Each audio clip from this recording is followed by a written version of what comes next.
Oke guys, welcome back. Selamat datang kembali di podcast yang paling nomor 1, podcast yang paling ditunggu saat ini, yang paling kompeten, yaitu podcast Raja, podcastnya para rakyat jelata.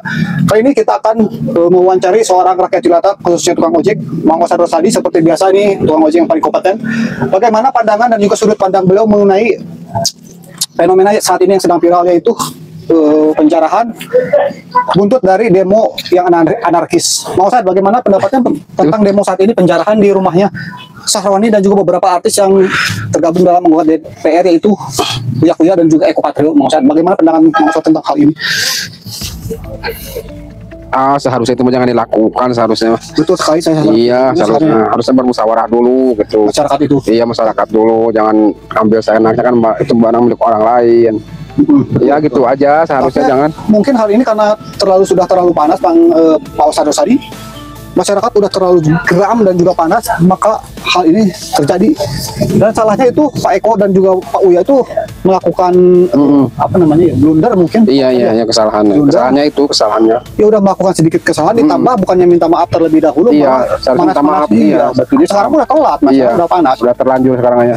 Lagi pula mungkin kayaknya seperti ada provokator juga, Mang Osad, yang manas-manasin, yang ngobrol-ngobrol dari belakang. Iya, itu ada, mungkin ada dalangnya mungkin itu ya. Tapi Mang Osad kenapa tidak tergiur atau tidak mau ikut? Jauh kesananya, waktunya lama.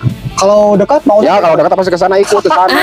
Ikut lihat orang, ikut serta juga. Iya, lihat orang itu. Kira-kira apa yang mau diambil jika mau ikut ke sana? Ya, barang yang berharga aja, barang kecil berharga gitu. Apa tuh kira-kira? Kayak HP, jam tangan gitu. Setuju, saya setuju. Iya. Mudah-mudah aja lah. Lalu bagaimana ke depannya Mang Osad mengenai ini? Apakah demo-demo itu sepertinya akan terus terjadi? Apa ya seharusnya udah aja, yang udah jangan diulang lagi gitu. Ya, harapan Mang Osad demonya udah berhenti lah ya, jangan diulang. Karena negara ini udah terlalu ini maksudnya karut-marut. Iya gitu, kacau kalau begini mah. Lalu kan, sepertinya dari segi pemerintah itu bagaimana Mang Osad, ada penanganan yang lebih serius atau bagaimana tuh? Ya mungkin dari aparat mungkin pasti ada ntar ke depannya. Ya, buat solusinya iya. Tidak terjadi gawat. Tidak terjadi itu si ibu kan. Ayo ojek tuh.